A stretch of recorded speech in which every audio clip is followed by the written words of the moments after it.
স্বচ্ছ পরীক্ষা ব্যবস্থায় কড়া কেন্দ্র, পরীক্ষায় বেনিয়ম রুখতে কড়া আইন আনছে কেন্দ্র। আজই সংসদে পেশ হবে সংশোধনী বিল, কড়া শাস্তির পাশাপাশি মোটা অঙ্কের জরিমানার সংস্থান। আমরা দেখেছি নিট প্রশ্ন ফাঁসে উত্তাল দেশ এবং ২৬ দিন ধরে বিক্ষোভ দেখিয়েছিল ককরোচ জনতা পার্টি। তারপর তাদের দাবি পূরণ করার পরে আন্দোলন প্রত্যাহার করে নিয়েছে তারা। তবে তারপর থেকেই স্বচ্ছ পরীক্ষা ব্যবস্থায় কড়া পদক্ষেপ কেন্দ্রীয় সরকারের। মোদি জানিয়েছেন টাস্ক ফোর্স গঠন হবে এবং পরীক্ষায় বেনিয়ম রুখতে কড়া আইন আনছে কেন্দ্র। আজই সংসদে পেশ হবে সংশোধনী বিল। এই মুহূর্তে আমাদের সঙ্গে সরাসরি দিল্লি থেকে রয়েছেন প্রতিনিধি মৈত্রী। দেশের পরীক্ষা ব্যবস্থাকে আরো স্বচ্ছ এবং বিশ্বাসযোগ্য করে তোলার পক্ষে সওয়াল করেছেন প্রধানমন্ত্রী নরেন্দ্র মোদী এবং আজকেই সংশোধনী বিল পেশ হচ্ছে সংসদে। কি থাকছে এই বিলে? দেখো, public examination prevention of unfair means সংশোধনী বিল ২০২৬, এটা কিন্তু অত্যন্ত তাৎপর্যপূর্ণ একটি বিল। অর্থাৎ ২০২৪-এর যে আইন ছিল বা যে বিল ছিল তার থেকে অনেক বেশি কড়াকড়ি করা হচ্ছে এই আইনে। এখানে একদিকে যেরকম সর্বোচ্চ সাজার পরিমাণটা একেবারে 7 বছরে নিয়ে যাওয়া হয়েছে, সেখানেই কিন্তু ক্ষতিপূরণ বা বলা যেতে পারে যেখানে জরিমানা, আর্থিক জরিমানা, তার পরিমাণটা 10 কোটিতে নিয়ে যাওয়া হয়েছে। ফলে একেবারে যাতে কোনোভাবেই পরীক্ষায় দুর্নীতি বা পরীক্ষায় জালিয়াতি করার সাহস কেউ একেবারেই না করতে পারে, সাধারণ মানুষ হোক বা অর্গানাইজ কোনো ক্ষেত্র হোক বা পরীক্ষার সঙ্গে যুক্ত কোনো এজেন্সি হোক, কেউ যাতে কখনো এই সাহসটা না করতে পারে, তার জন্য কিন্তু এই কড়া প্রভিশন রাখা হয়েছে। এর পাশাপাশি যদি একবার এই জালিয়াতি হয়ে যায় তাহলে সেক্ষেত্রে তদন্তের জন্য যেরকম পুলিশ আছে, কেন্দ্রীয় এজেন্সি তো রাখছিলই, তার সঙ্গে সঙ্গে স্পেশাল টাস্ক ফোর্স গঠনের প্রভিশনও থাকছে। অর্থাৎ প্রত্যেকটি রাজ্যের হাতে, রাজ্য এবং কেন্দ্রশাসিত অঞ্চলের হাতে ক্ষমতা থাকবে যে তারা স্পেশাল টাস্ক ফোর্স তৈরি করবে। কিন্তু এই স্পেশাল টাস্ক ফোর্স তাদেরকেও কিন্তু একটি নির্দিষ্ট টাইমলাইন মেনে কাজ করতে হবে। 2 মাসের মধ্যে তাদেরকে তদন্ত প্রক্রিয়া শেষ করতে হবে। শুধু সেটাই নয়, এবার তদন্ত শেষ হয়ে গেল, তারপরে যখন বিচার প্রক্রিয়া চলবে সেখানেও ফাস্ট ট্র্যাক কোর্টের প্রভিশন রাখা হয়েছে এই বিলে। ফাস্ট ট্র্যাক কোর্ট এই ধরনের যে সমস্ত জালিয়াতি রয়েছে তার বিচার করবে এবং সেখানেও বলা রয়েছে যে চার্জশিট দাখিলের 3 মাসের মধ্যে প্রত্যেক দিন শুনানি করে এই মামলার এই বিচার করতে হবে। ফলে গোটা প্রক্রিয়াটাই একদিকে যেরকম জালিয়াতি হওয়া আটকানোর জন্য কড়া প্রভিশন রাখা হয়েছে, কড়া শাস্তির প্রভিশন রাখা হয়েছে, পাশাপাশি যদি জালিয়াতি ঘটে যায় তাহলে সেক্ষেত্রে যেন সব মিলিয়ে 5 থেকে 6 মাসের মধ্যে একেবারে যারা দোষীরা রয়েছে তারা যাতে সাজা পেয়ে যায় সেই ব্যবস্থাও কিন্তু এই বিলে থাকছে। আজকে লোকসভায় ডক্টর জিতেন্দ্র সিং, যিনি প্রধানমন্ত্রীর মন্ত্রকের অর্থাৎ পিএমওর এমওএস, তিনি আজকে এই বিল পেশ করতে চলেছেন। সঙ্গে থাকো মৈত্রী। এই বিল পেশে প্রধানমন্ত্রী কি বলেছিলেন শোনাবো। फ्रेंड्स, विद्यार्थियों के भविष्य के लिए भारत सरकार लगातार अनेकविध कदम उठा रही है। जिन लोगों ने विद्यार्थियों के भविष्य के साथ खिलवाड़ किया वे जेलों में सड़ रहे हैं। हमने फास्ट ट्रैक कोर्ट बना चुके हैं। हम कल पार्लियामेंट के अंदर भी कठोर कानूनों के प्रावधान के साथ नया कानून बनाने की दिशा में भी आगे बढ़ रहे हैं।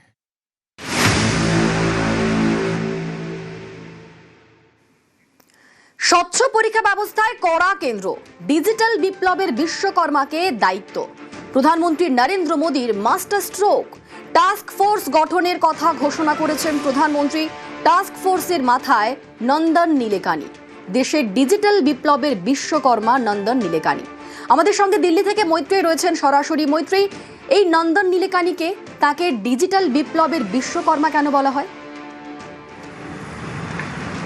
দেখো, নন্দন নিলেকানি এমন একজন ব্যক্তি, তিনি শুধু প্রথিতযশা সংস্থা ইনফোসিসের শুধুমাত্র কো-ফাউন্ডার এমনটাই নন, তিনি দেশের যে ডিজিটাল বিপ্লব রয়েছে, অর্থাৎ যে অনলাইন পেমেন্ট, যেটা এখন আমাদের প্রত্যেকের জীবনের একটা অংশ হয়ে গিয়েছে, সেই ডিজিটাল ওয়ালেট এবং সেই ডিজিটাল পেমেন্টের বলা যেতে পারে একেবারে সূত্রপাত তিনি করেছিলেন। ডিজি লকারের সৃষ্টিকর্তা তিনি, এই নন্দন নিলেকানি। এবং তোমাকে জানিয়ে রাখবো অনিন্দিতা, এই যে কমিটি গঠন করা হয়েছে, যে হাই পাওয়ার টাস্ক কমিটি, যার নেতৃত্বে নন্দন নিলেকানি রয়েছেন, সেই টাস্ক ফোর্সে কিন্তু শুধুমাত্র যে নন্দন নীলেকানি তিনি চেয়ারম্যান রয়েছেন তাই নয়, গোটা দেশের বিভিন্ন সেক্টরের হুরা কিন্তু এখানে রয়েছেন, যারা শুধুমাত্র আমাদের দেশেই রিগার্ডেড নন, তারা বিদেশেও তাদের নিজেদের সেক্টরের জন্য তারা প্রথিতযশা।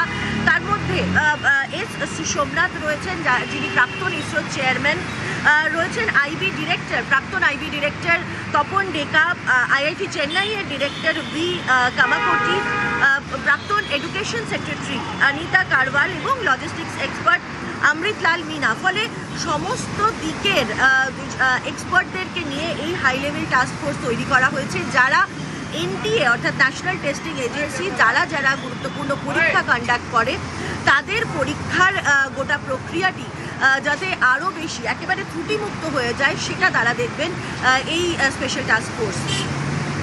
বেশ, সঙ্গে থাকো মৈত্রী।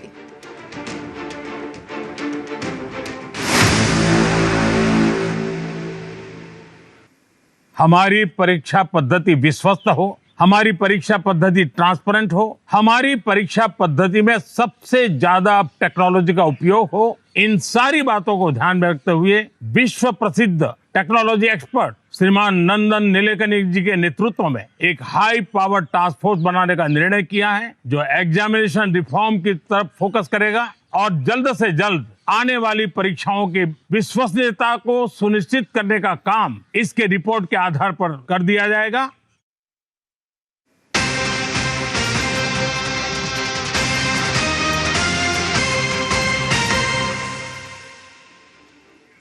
পরীক্ষায় জালিয়াতি রুখতে আজই বিল কেন্দ্রের।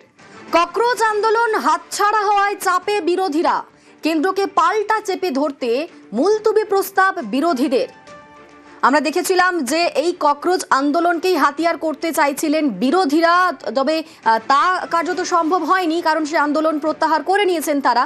তবে এবার কেন্দ্রকে পাল্টা চেপে ধরতে মুলতুবি প্রস্তাব বিরোধীদের। আমাদের সঙ্গে দিল্লি থেকে সরাসরি মৈত্রী রয়েছেন। মৈত্রী, আজকে যখন এই বিল পেশ হচ্ছে তখন বিরোধীদের কি পরিকল্পনা, তাদের কি বক্তব্য?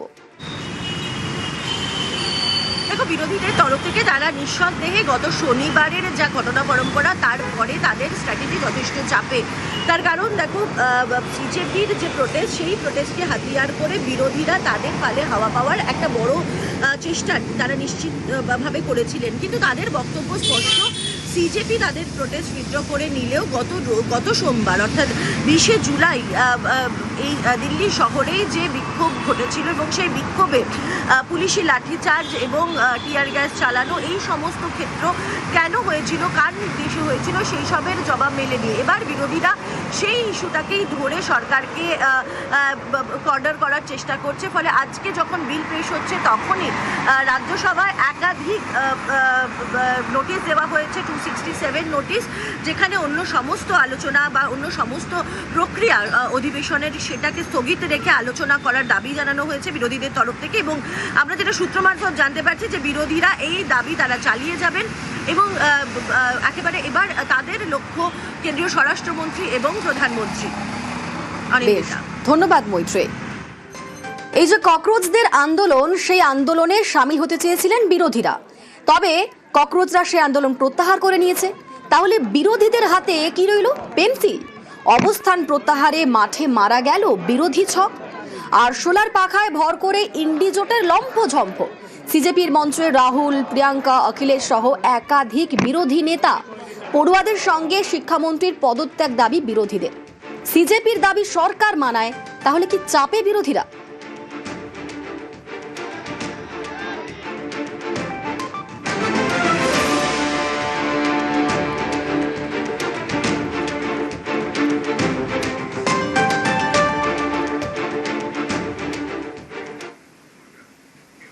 সরকারের কাছে ছাত্ররাই প্রধান। নিট সফল পড়ুয়াদের সংবর্ধনা। পড়ুয়াদের সংবর্ধনা দেবে রাজ্য সরকার। আগামীকাল নিট সফল পড়ুয়াদের সংবর্ধনা। নবান্ন সভা ঘরে বাংলার কৃতি পড়ুয়াদের সংবর্ধনা। রাজ্যের 100 কৃতি পড়ুয়াকে সংবর্ধনা দেবেন মুখ্যমন্ত্রী শুভেন্দু অধিকারী। রাজ্যে এই প্রথম নিট সফল পড়ুয়াদের সংবর্ধনা। 100 কৃতিকে দেয়া হবে ল্যাপটপ।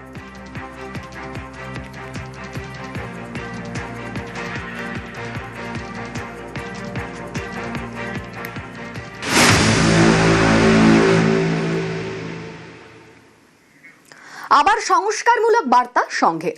তরুণ প্রজন্মে অর্থাৎ জেনজিদের মন বোঝার পরামর্শ দিয়েছিলেন সরসংঘ চালক মোহন ভাগবত। এবারে সমকামী রূপান্তরকামীদের নিয়ে বার্তা দিলেন সংঘ প্রধান। হায়দ্রাবাদে এক অনুষ্ঠানে মোহন ভাগবত বলেন, কেউ জন্মসূত্রে অন্যরকম শরীর নিয়ে জন্মগ্রহণ করেন, কেউ ভিন্ন শারীরিক চাহিদার কারণে বিপরীত পথে চলে যান, কিন্তু সকলেই মানুষ। ভারতীয় সমাজ ব্যবস্থায় সকলেরই স্বতন্ত্র স্থান রয়েছে। এলজিবিটিকিউদের যাতে ভারতীয় সমাজ মন থেকে গ্রহণ করেন, সেই কারণে মহাভারতের নজির টেনে এনেছেন মোহন ভাগবত। বলেছেন, শ্রীখণ্ডী এক রাজা ছিলেন। কুম্ভে বৃহন্নলাদের অংশগ্রহণের কথাও উল্লেখ করেছেন। রাজনৈতিক মহলের ধারণা তরুণ প্রজন্মের কাছাকাছি পৌঁছতে আরও এক পা এগোলো সংঘ।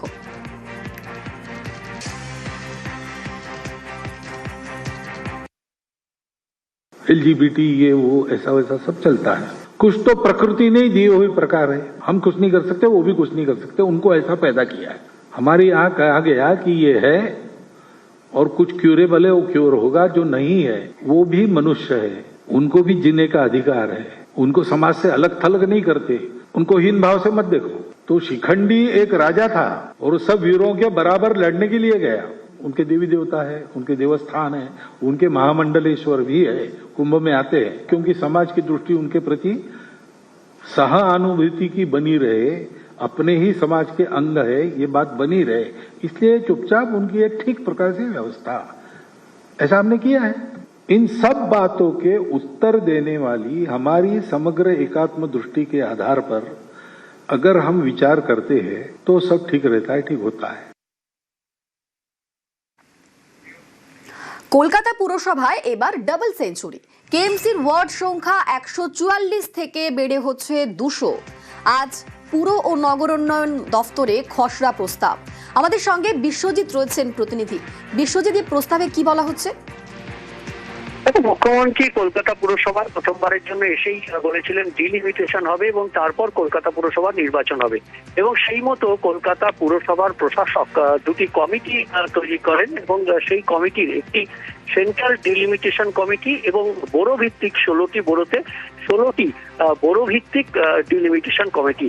এই বড়ো ভিত্তিক ডিলিমিটেশন কমিটি তাদের প্রস্তাব সেন্ট্রাল কমিটির কাছে দিয়েছিল এবং সেন্ট্রাল ডিলিমিটেশন কমিটি তাদের যে খসড়া প্রস্তাব পুরসভার প্রশাসক স্মিতা পান্ডের কাছে জমা দিয়েছে, সেই খসড়া প্রস্তাব আজ পুর নগর উন্নয়ন দপ্তরে জমা পড়ার কথা এবং 27শে জুলাই আজ ডেডলাইন রয়েছে।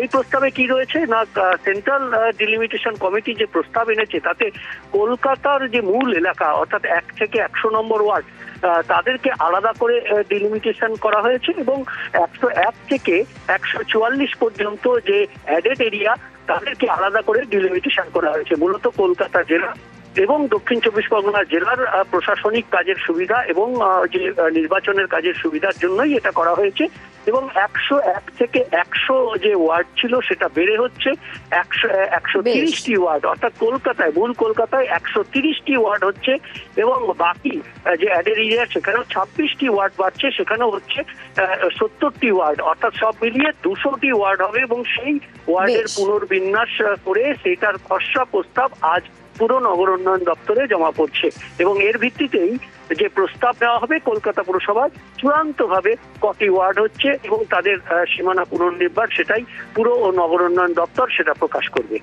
অনিন্দিতা, ধন্যবাদ বিশ্বজিৎ।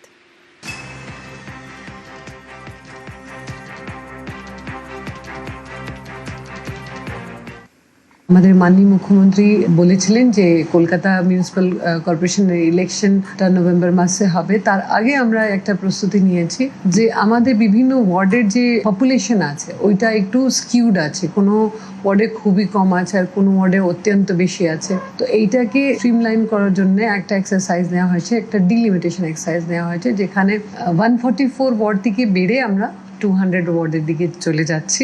কর্পোরেশন হেডকোয়ার্টার লেভেল একটা কমিটি বানিয়েছি এবং একটা বড়ো লেভেল কমিটি বানানো হয়েছে প্রত্যেক বড়োতে। ড্রাফট পাবলিকেশন 31 জুলাইতে হবে।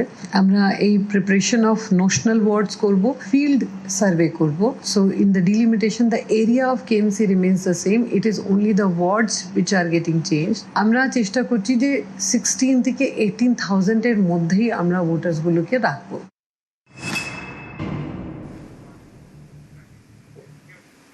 শিলিগুড়ি করিডোর, অনেকে বলেন চিকেন স্নেক, মুরগির গলা।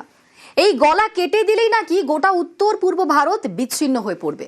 এতদিন অনেকে এসব ভাবতেন, কিন্তু এখন আর ভাবেন না, কারণ মুরগির গলা এখন আর দুর্বল নয়, অনেক শক্তিশালী। মুরগির গলা এখন হাতির সুর।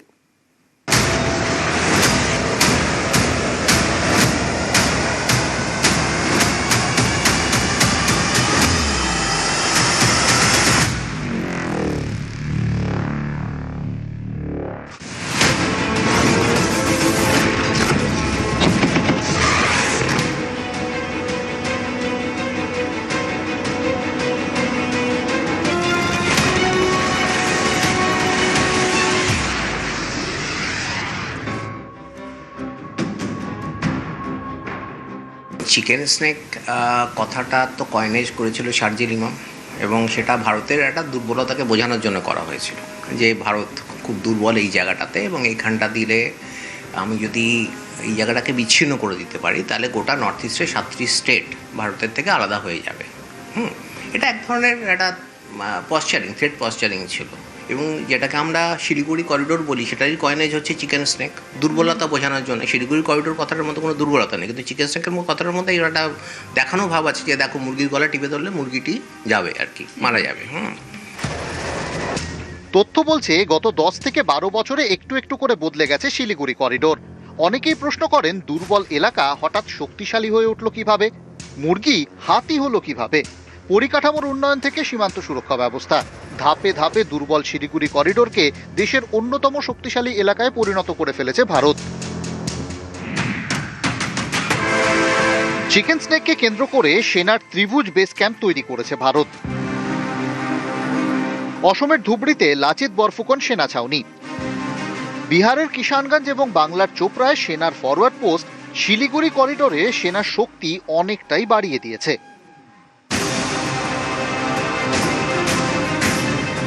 শিলিগুড়ি করিডোর স্ট্র্যাটেজিকভাবে অত্যন্ত গুরুত্বপূর্ণ। একটু থ্রেডগুলোকে বলে দিই যে এখানে আপনার 130 কিলোমিটার ধরে চুংড়ি ভ্যালি,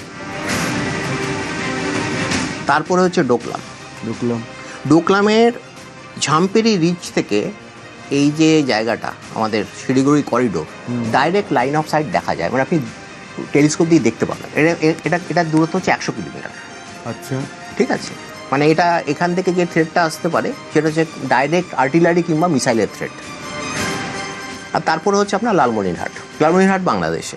লালমনিরহাটে চীন অলরেডি একটা সেকেন্ড ওয়ার্ল্ড ওয়ারের একটা পরিত্যক্ত এয়ারফিল্ডকে ওরা আবার রিভাইভ করার কথা প্ল্যান দিয়েছিল, এবং ইউনিট সরকার মোটামুটি সেটা এগ্রিও করেছিল। এই সরকার কি করবেন আমার জানা নেই। ভারত এখন তৈরি। শিলিগুড়ি করিডোরে শুধু বেস ক্যাম্প বানানোই হয়নি, সেখানে এখন রয়েছে BrahMos supersonic missile, S-400 defence system, আছে সেনার ত্রিশক্তি বাহিনী, বর্ডারে স্মার্ট ফেন্সিং, ডিফেন্স এবং অ্যাটাকের যুগলবন্দি। আপনার ওখানকার যে ফোর্টিফিকেশন প্ল্যানের মধ্যে কিন্তু শুধু S-400 ডিফেন্সের জন্য রয়েছে, S-400 কিছুটা অফেন্সিভও। আমাদের ওখানে ব্রাহ্মসের ব্যাটারি এসছে, ব্রাহ্মসের ব্যাটারি আছে। আচ্ছা, ওখানে ব্রাহ্মস কিন্তু মানে আগেই বসে গেছে। এইগুলো যেগুলো হচ্ছে ব্রাহ্মস, দেখুন এক্সাক্ট লোকেশন আমরা কেউ জানি না, কিন্তু ব্রাহ্মস ব্যাটারি ওখানে অলরেডি। হাসিমারায় যে রাফাল রয়েছে সেটা তো আমাদের জানা। আর হাসিমারা তো ইন্ডিয়ার সেকেন্ড রাফাল বেস। এবার আপনার এদিকে আপনার ব্রাহ্মসটা হচ্ছে সারফেস টু এয়ার হবে, ঠিক আছে, তো যে এখানে যে ব্রাহ্মসটা রয়েছে। আর ওদিকে আপনার তেজপুরে যেটা রয়েছে, তেজপুরে আপনার রয়েছে সুখোই 30 MKI এর জায়গা, ওটা প্রচুর রয়েছে ওখানে। সামরিক শক্তির পাশাপাশি খেলা বদলে দিতে প্রয়োজন পরিকাঠামো, সেটাও নজরে আছে। কেউ কখনো যেটা ভাবতে পারেননি সেটাই করতে শুরু করেছে ভারত। 40 কিলোমিটারের একটা রেলপথ হতে চলেছে গেম চেঞ্জার। উত্তর দিনাজপুরের ডুমডাঙ্গি থেকে রাঙাপানি হয়ে বাগডোগরা এয়ারবেস। 40 কিলোমিটারের এই লাইন যাবে মাটির নিচ দিয়ে। সাধারণ ট্রেন লাইন নয়, সেনার সব যুদ্ধ সরঞ্জাম বহন করতে সক্ষম এই রেলপথ। দেখুন, যোগাযোগ তো একটা খুব বড় জিনিস, কারণ আজকালকার দিনে একটা কোনো জায়গাকে যদি যোগাযোগ বিচ্ছিন্ন করে দেওয়া যায়, সেখানে মিলিটারি সাপ্লাই, খাবার দাবার থেকে আরম্ভ করে ট্রুপ মুভমেন্ট থেকে আরম্ভ করে সবই, গ্রাউন্ড ট্রুপ মুভমেন্ট থেকে আরম্ভ করে ট্যাঙ্ক যাওয়া থেকে আরম্ভ করে সবই আটকে যেতে পারে। সেই rail track normal rail track না, সেখানে যেন হেভি অ্যাক্সেল লোড নেওয়া, এমনকি মেইন ব্যাটেল ট্যাঙ্ক পর্যন্ত ক্যারি করে নিয়ে যাওয়া যাবে সেই ধরনের একটা রেলপথ তৈরি হচ্ছে। তার সঙ্গে সড়কপথ রয়েছে পাশাপাশি। মাটি 34 মিটার দিয়ে নিচে দিয়ে যাওয়া, সেটা হচ্ছে একটা মানে মার্ভেল অফ ইঞ্জিনিয়ারিং। এবং তার ফলে হচ্ছে যে ওপর থেকে বোমা বর্ষণ করুন, যাই করুক, এমনকি বাংকার বাস্টারের মতন হেভি যেগুলো ফোর্টিফিকেশনগুলোকে ভাঙার যে বোমাগুলো আছে, সেগুলোও যদি ফেলা হয় তাহলেও আমাদের রেলপথের কিছুই হবে না। সুতরাং আমাদের একটা নিরবিচ্ছিন্ন যোগাযোগের রাস্তা তৈরি হয়ে রয়েছে। ফুটবলে একসময় গোলকিপারকে বলা হতো লাস্ট লাইন অফ ডিফেন্স, আধুনিক ফুটবলে goalkeeper first line of attack. Modi সরকারের আমলে সীমান্তবর্তী গ্রামগুলোকেও এভাবেই তৈরি করা হচ্ছে। সীমান্তের শেষ গ্রামটাই এখন প্রথম গ্রাম, ভাইব্রেন্ট ভিলেজ। রেল যোগাযোগের পাশাপাশি গোটা উত্তর পূর্বাঞ্চল জুড়ে তৈরি হয়েছে হাইওয়ে ও এক্সপ্রেসওয়ে, এক বিরাট নেটওয়ার্ক, বিরাট কর্মযোগ্য। আমাদের কেন্দ্রীয় সরকারের যে লুক ইস্ট পলিসি রয়েছে, সেখানে তো ইকোনমিক ডেভেলপমেন্ট, আপনার রাস্তাঘাট তৈরি করা, ইনফ্রাস্ট্রাকচারাল ডেভেলপমেন্ট, এগুলোর উপর তো সাংঘাতিক জোর দেওয়া হচ্ছে। রাস্তার বিস্তার এবং রাস্তার কোয়ালিটির ইমপ্রুভমেন্ট, তারপর ছোট ছোট এয়ারপোর্ট তৈরি হচ্ছে বিভিন্ন জায়গাতে, ট্রেন চলে আসছে ওখানে, ঠিক আছে। তো এই একসময় তো নর্থ ইস্টের লোকেরা তো ভাবতে পারতো না যে তারা ট্রেন দেখবে কোনোদিন। ভাবা যেত না। আজকে মিজোরামে ট্রেন চলে এসছে। লোকজনদেরও আর্থিক উন্নতি, ইকোনমিক একটা, মানে আমি রেনেসাই বলবো যে এই জিনিসটা হচ্ছে, এটা একটা রেনেসা। এবং 10 বছর পরে নর্থ ইস্টের পার ক্যাপিটা ইনকাম অনেক ওপরে চলে যাবে। এমনিতেই আমাদের এখানকার নর্থ ইস্টের লোকজনরা অত্যন্ত দেশপ্রেমী লোকজন। তারপরও ইকোনমিক ডেভেলপমেন্ট থেকে আরম্ভ করে এত ইনফ্রাস্ট্রাকচারাল যে ইমপ্রুভমেন্টগুলো হচ্ছে, এগুলো তো মানে এগুলো তো দেখুন, দেশের মানুষই তো আমাদের দেশের সবচেয়ে বড় জোর। তারা যদি খুশি থাকে, তারা তো ফার্স্ট লাইন অফ ডিফেন্স। শুধু সেনার সংখ্যা বাড়িয়ে নয়, শুধু অস্ত্র ভাণ্ডার বাড়িয়েও নয়, গুরুত্বপূর্ণ এলাকার জন্য মাল্টি লেয়ার স্ট্র্যাটেজিতে ভর করে গত কয়েক বছরে ভোল বদলে গেছে শিলিগুড়ি করিডোরের। কেউ মুরগির গলা ভেবে এগোলে বিপদে পড়বে, হাতির সুর পেঁচিয়ে একেবারে ধরাশায়ী করবে।